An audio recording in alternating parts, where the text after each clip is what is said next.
Okay, so the Pre-Socratics. We begin with the ancient Greeks, with the Pre-Socratics.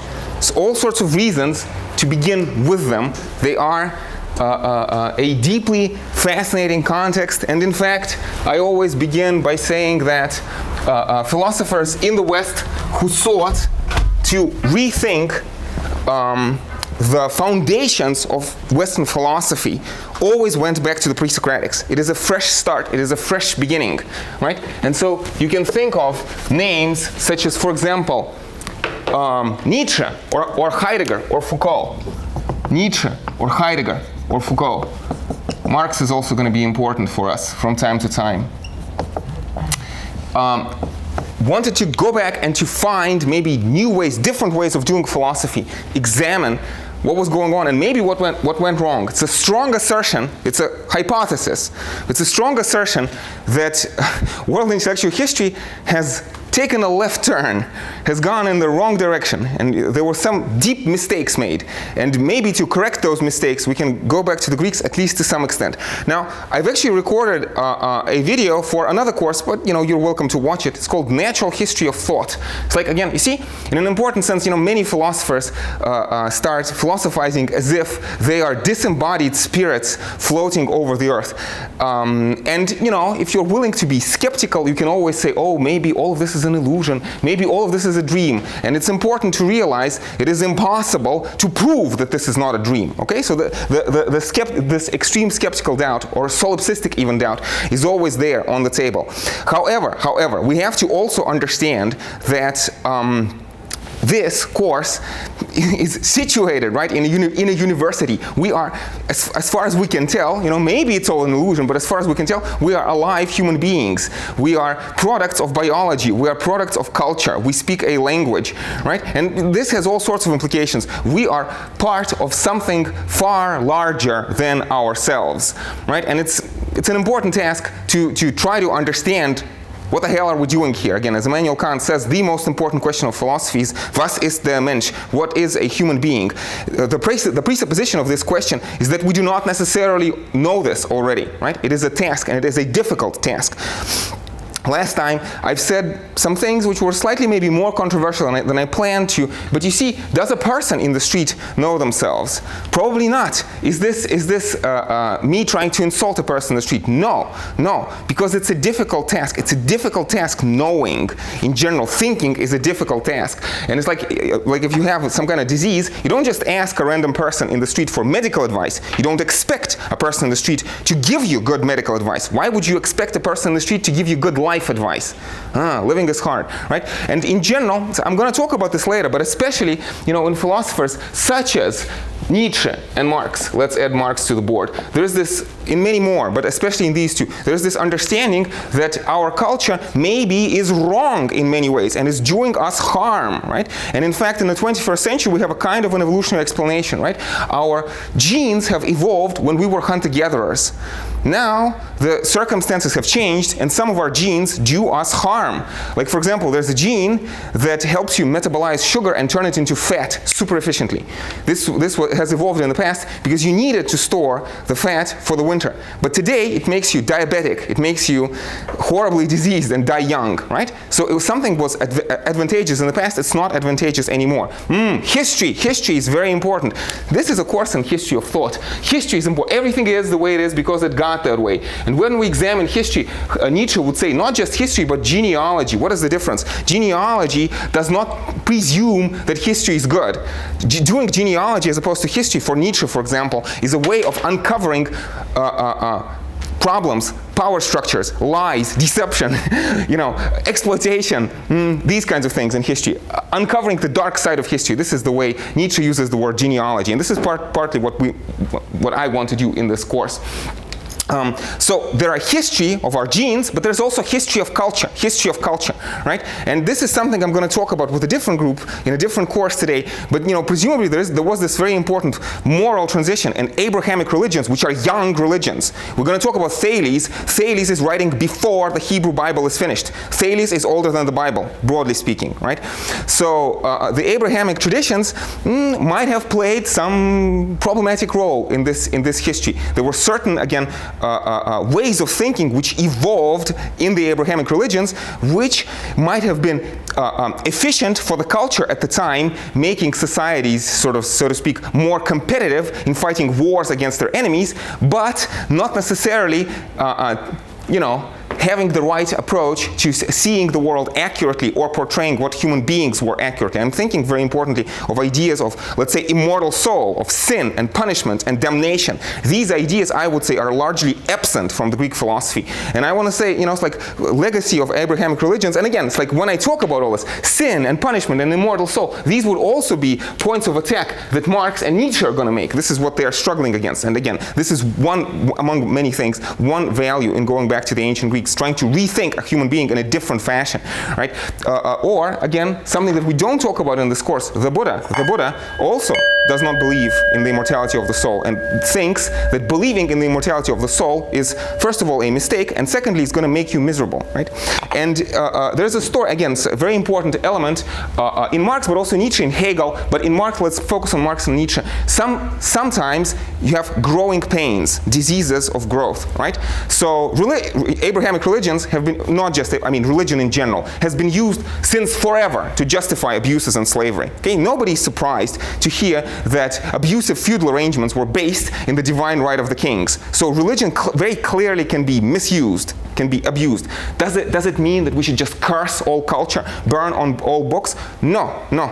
See, well, or at least not necessarily. Somebody like Marx or somebody like Nietzsche, very importantly somebody like Hegel, would say that this was a stage through which humanity had to go through. And much more importantly, so again, I talk about this a little bit in my previous video about the natural history of thought. As far as paleontologists can tell us, again, you see, you can be skeptical and imagine with Descartes that you are a disembodied spirit, or you can look at bones.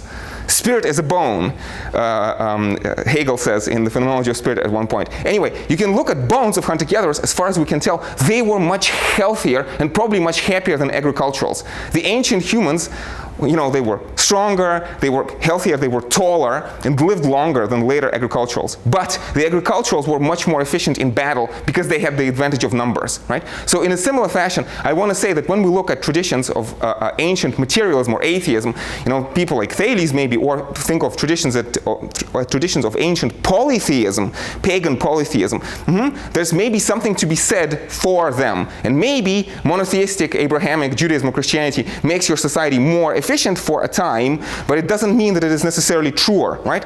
And kind of the task of philosophy, especially within this Enlightenment story of the project of Enlightenment, which we shall begin next year, the story of Enlightenment to a very large extent actually sets itself up as a secularization project, philosophy fighting against religion, right? Thomas Hobbes talking about the supremacy of the state vis-a-vis the church. The church has to be subordinate to the interests of the state, and the state, of course, is a social contract, exists for the benefit of the people. And it's like students always ask me at this point, Alex, but if you deny the existence of God, all hell breaks loose. If God is dead, everything is permitted. I think this is a propaganda by adherents of Abrahamic religion. I don't think that all hell breaks loose on the one hand. So I think there's a way of building a different kind of morality. Starting with philosophers such as Nietzsche or Marx, or maybe John Stuart Mill or even Thomas Hobbes. A different kind of morality is possible.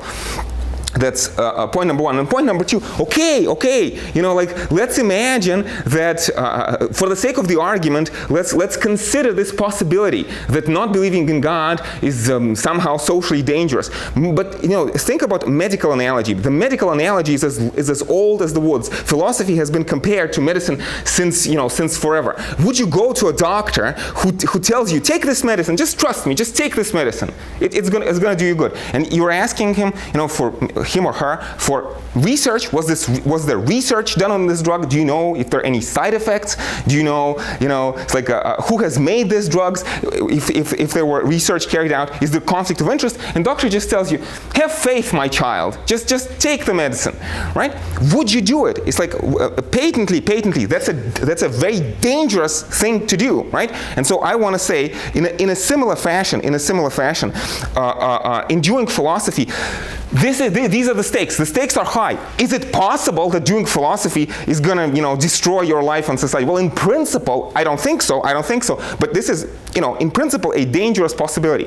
But, I would rather live my own life and decide for myself rather than take things on faith and just trust somebody else, who tells me, oh, my child, this is the right way to live. Because unless you have examined the best arguments on the other side, how do you yourself know? How can you guarantee? Again, if you live in a dictatorship and your Ministry of Truth tells you that you are the best country in the world, maybe secretly the Ministry of Truth is right, but you do not know unless you allow the freedom of speech. This is the ideal of the free and equal discussion that goes back to Socrates. We're going to talk about Socrates in a little bit. Again, the zwanglosen Zwang des besseren Arguments, the peculiarly unforced force of the better argument. I'm going to take questions in a moment, but let me finish with this story. So we are starting with a physiologoi. With the ancient Greeks, right? And so I want to say that by far, the most important idea that the ancient Greeks had, and this is the idea that we will see later in Nietzsche, in Marx, and in Michel Foucault, is the idea of a mechanistic as opposed to teleological understanding of the world. Mechanistic versus teleological understanding of the world. So the idea is that actually the ancients didn't know this, but today we have an evolutionary account for random evolutionary reasons. Again, evolution does not necessarily have to, allows you to perceive the world as it really is. Sugar tastes sweet, but actually sugar is today horrible for you, and you will die. From heart disease if you eat too much. But it is an illusion which is pre-programmed to us by evolution. In a similar fashion, there's another illusion. This is the teleological illusion. The Greek word telos means aim or purpose or goal. It means that everything is alive. Everything has purposes. The world is a purposeful place. Everything has a soul. Like trees have souls, and like it is raining because the god of rain wants it to rain. There's an eclipse because gods are super angry, right? And this is the beginning of philosophy in the West. By the way, I have to mention, very importantly, we have basically no surviving writings from the Pre-Socratics. So what I am doing is an imaginative reconstruction, and even much more so, I don't really care very much about what the Pre-Socratics thought.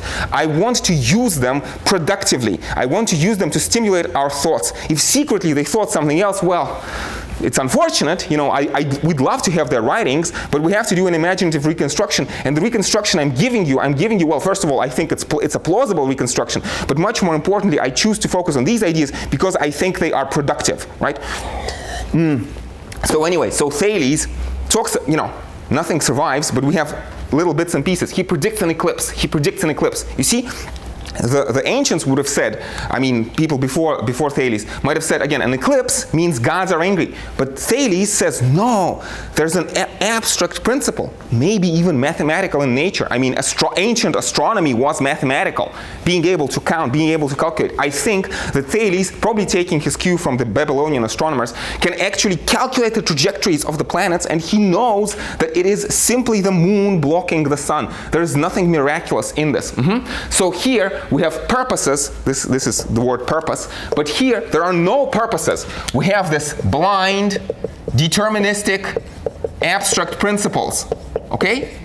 Blind, deterministic, abstract principles. Okay? And from the very beginning, there's an intimation that these principles do not care about human beings. Heraclitus very famously says, some people want to interpret Heraclitus as a proto-Christian philosopher. Well, there are different versions of Christianity. In fact, sociologists tell me there are 40,000 denominations of Christianity.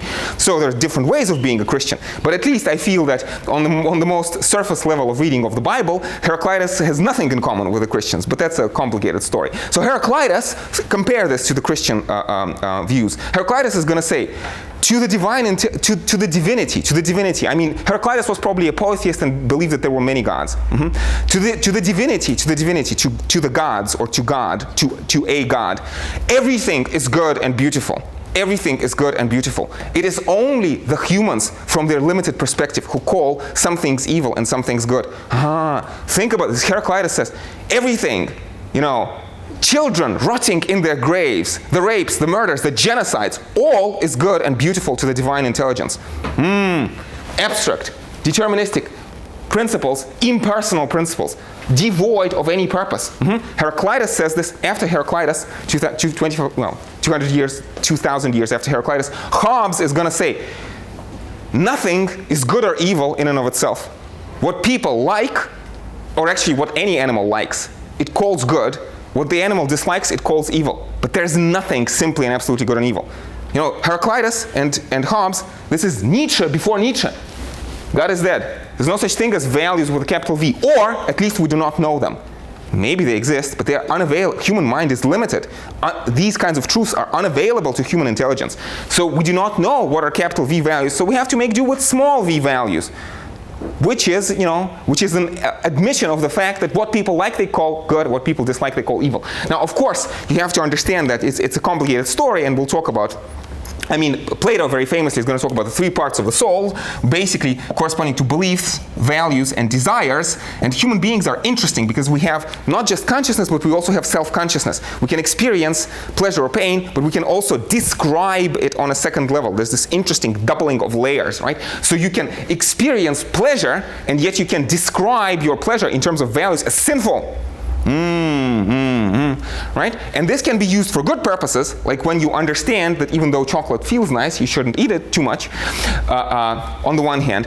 So it can be used probably for good purposes. In a sense, how do I define the good? Well, it's a difficult question, but let's start with some definition. Let's define happiness akin to health. It's difficult to be healthy, and sometimes it's possible to make mistakes, but we have an internal immanent criterion of health, right? So it's like when you have a splintering headache, you know that something is not wrong with you. You're not feeling well. This is not a rigorous definition, but this is something just to start us off, right? So this doubling of consciousness, this not just having pleasures or pains, but also describing your pleasures or pains as good or evil or sinful as virtuous, right? This can be used for probably good purposes and make you happier and healthier, or this could be abused to bad purposes, again, as some religious texts talk about how the slaves should obey the masters because this is God's will. And you could say, well, Alex, we're talking about ancient slavery, but think of the world today. How many people find themselves in situations which are less than free? Do we have people who are effectively slaves today? But you could say, well, but this is a prestigious university. Yes, but I talk to first-year students, and the dominant emotion of their life, overwhelmingly, I find, is fear. Why do you, wearing Gucci and driving Porsche Cayennes, why do you feel fear? So much fear. If that's not a story about you, more power to you. I'm happy for you, but this is not the experience I'm having with most of the students who are talking to me.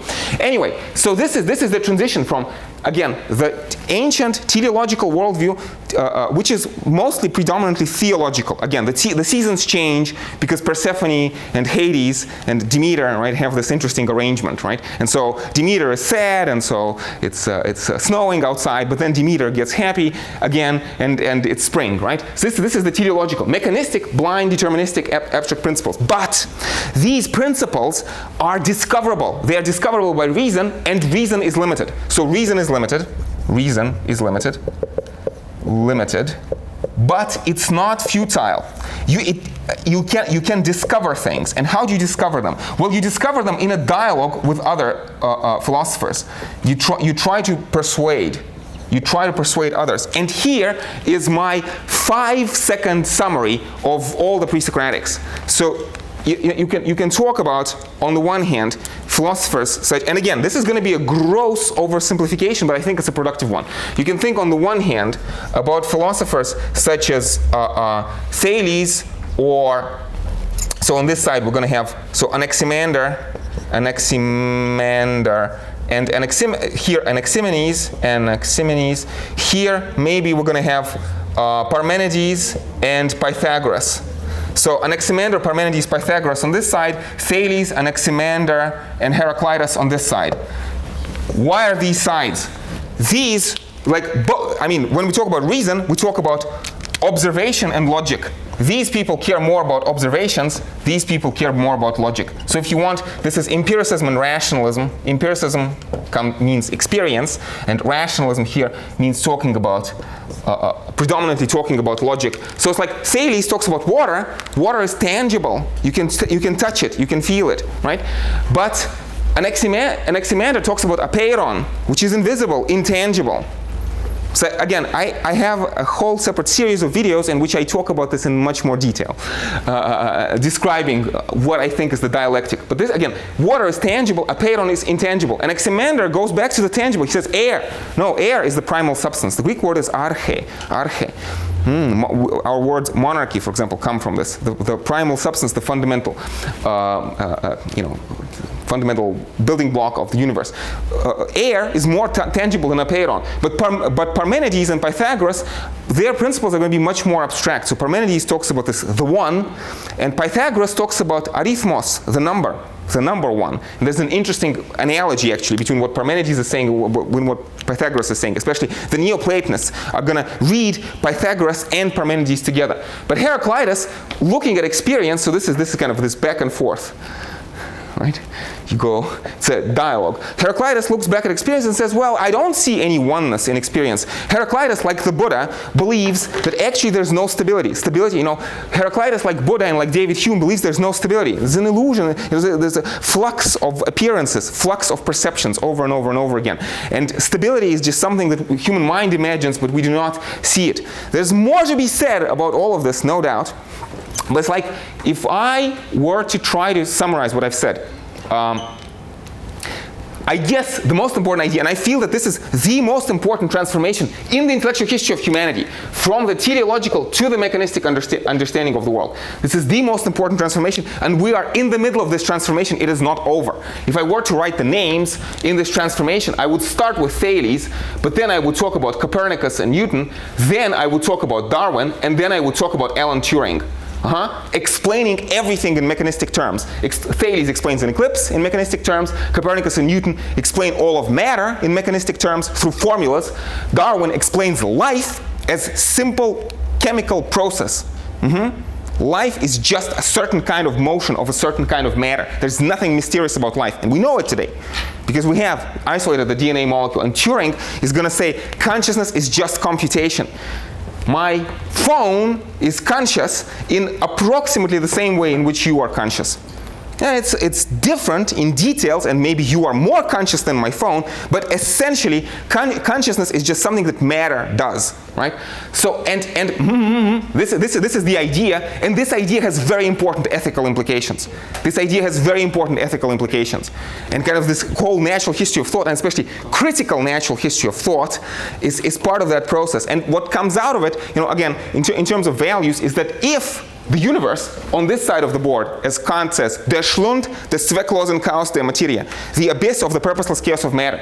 If the universe indeed is the abyss of the purposeless chaos of matter, then human life has no meaning, we have no free will, there's no such thing as sin, there's no immortal soul, and the only meaningful purpose in life that you can have is just to make life slightly more palatable. As Sigmund Freud says, the purpose of psychoanalysis is to substitute or replace neurotic misery with ordinary human unhappiness. Replace neurotic misery with the ordinary human unhappiness. It kind of lowers the pretensions of philosophy. And it's like, again, Freud says this, and I want to say that the modern Western philosophical tradition that we shall talk about starting in January with philosophers such as Thomas Hobbes, this is their point. This is their point. There is no higher meaning or purpose to human life. We're just trying to not suffer or maybe be slightly happier.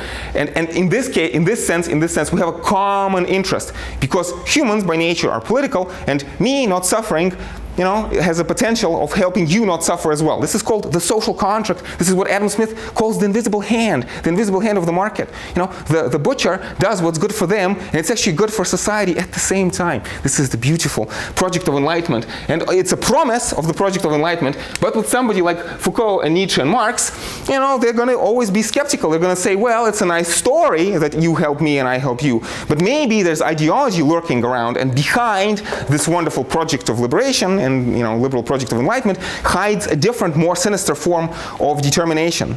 Which is it? Which is it? This is why you're taking this course. This is a difficult question. The answers are not clear, and I don't think I know the answer. So this is why I'm teaching this course. If I knew the answers, I just go home and live my life. Anyway, I hope this was clear. If you have questions, I'd be more than happy to answer.